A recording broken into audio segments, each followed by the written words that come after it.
ലോകത്തെമ്പാടുമുള്ള മനുഷ്യസ്നേഹികൾ ഏറെ ആകാംക്ഷയോടെ കാത്തിരിക്കുന്ന ഒരു ദിവസമാണ്. ഗസയിലെ യുദ്ധം അവസാനിപ്പിക്കപ്പെടണം. ബന്ദികളാക്കപ്പെട്ട ഇസ്രായേലികൾ തിരികെ വരേണ്ടതുണ്ട്.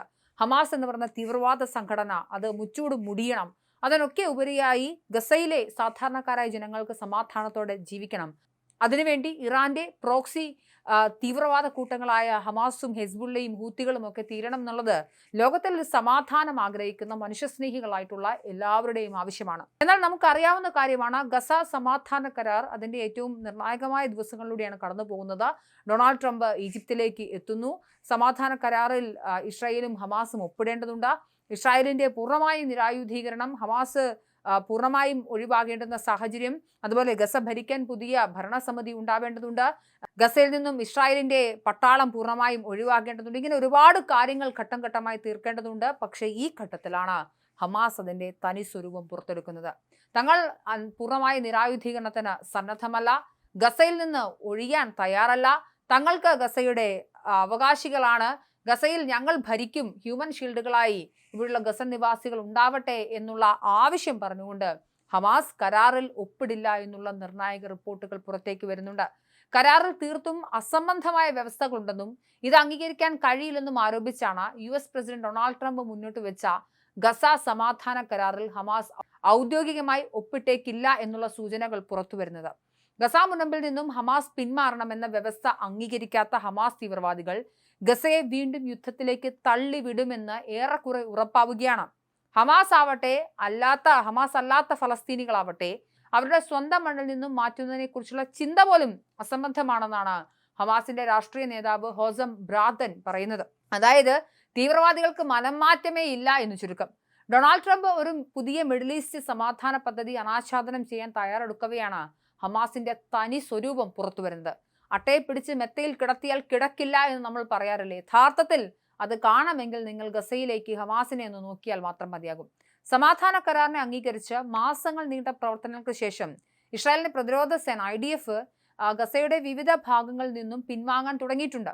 എന്നാൽ ഇസ്രായേലുമായി വെടിനിർത്തൽ കരാറിൽ എത്തിയതിന് പിന്നാലെ ഗസയുടെ നിയന്ത്രണം ഹമാസ് വീണ്ടും ഏറ്റെടുക്കുകയും ചെയ്യുന്നുണ്ട്. അതായത് തുരങ്കങ്ങളിൽ ഒളിച്ചിരുന്ന ഹമാസിന്റെ പെരുച്ചാഴികൾ ഇസ്രായേലിന്റെ പട പുറത്തേക്ക് ഇറങ്ങാൻ തുടങ്ങിയപ്പോൾ പെരുച്ചാഴികൾ ഓരോരുത്തരായി തുരങ്കങ്ങളിൽ നിന്നും തല പുറത്തേക്കിട്ടു, മാളത്തിൽ നിന്ന് തല പുറത്തേക്ക് ചാടിയിരിക്കുന്നു എന്നുള്ള റിപ്പോർട്ടുകളും വരുന്നുണ്ട്. ഇസ്രായേൽ സേന ഒഴിഞ്ഞുപോയ പ്രദേശങ്ങളിൽ അധികാരം ഉറപ്പിക്കാൻ ഹമാസ് 7000-ലധികമുള്ള തീവ്രവാദികളെ വീണ്ടും എത്തിച്ചിരിക്കുകയാണ്. നിയമലംഘകരെയും ഇസ്രായേൽ സഹയാത്രികരെയും ഗസയിൽ നിന്ന് തുടച്ചു നീക്കുമെന്നുള്ള പ്രഖ്യാപനവുമായാണ് ഹമാസ് സുരക്ഷാ സേനയെ സജ്ജമാക്കുന്നത്. ഇതോടെ ഗസയിൽ ഹമാസ് ലക്ഷ്യമിടുന്നത് എന്ത് എന്നുള്ള കാര്യം അവ്യക്തമായി തുടരുകയാണ്. അതായത് ഈ സായുധ നീക്കങ്ങളെ അമേരിക്ക എങ്ങനെ കാണുമെന്നത് നിർണായകമാണ്, ഇസ്രായേൽ എങ്ങനെ പ്രതികരിക്കുമെന്നതും നിർണായകമാണ്. എന്തായാലും ഈ ഉത്തരവിനെ തുടർന്ന് ഹമാസ് യൂണിറ്റുകൾ ഗസയിലെ വിവിധ ജില്ലകളിൽ ഇതിനോടകം തന്നെ വിന്യസിക്കപ്പെട്ടു കഴിഞ്ഞു. കയ്യിൽ തോക്കും പിടിച്ചുകൊണ്ട് ഗസ തെരുവുകളിൽ കൂടി ഹമാസിന്റെ തീവ്രവാദികൾ ഇങ്ങനെ നടക്കുകയാണ്. കൂടാതെ സൈനിക പശ്ചാത്തലമുള്ള 5 പുതിയ ഗവർണർമാരെയും ഹമാസ് നിയമിച്ചു. സാധാരണ വസ്ത്രങ്ങളിലും നീല യൂണിഫോമുകളിലുമൊക്കെയായി ആയുധധാരികളായ ഹമാസ് തീവ്രവാദികൾ തെരുവുകളിൽ പട്രോളിംഗ് നടത്തുന്ന ദൃശ്യങ്ങൾ പുറത്തു വന്നു. 7000 തീവ്രവാദികളെ വിന്യസിക്കുന്നു, പുതിയ ഗവർണർമാരെ നിയമിച്ചിട്ടുണ്ട്. ഇവരാരൊക്കെയാണ് ഈ ഗവർണർമാർ? എല്ലാവരും സൈനിക പശ്ചാത്തലമുള്ളവരാണ്. അവരിൽ പലരും അതിന്റെ സായുധ വിഭാഗമായ ഇസുദ്ദീൻ അൽ ഖസാം ബ്രിഗേഡുകളിലെ മുൻ കമാൻഡർമാരാണ്. 24 മണിക്കൂറിനുള്ളിൽ ഡ്യൂട്ടിയിൽ റിപ്പോർട്ട് ചെയ്യാൻ ഹമാസ് അവരുടെ തീവ്രവാദികൾക്ക് നിർദ്ദേശം നൽകി കഴിഞ്ഞു.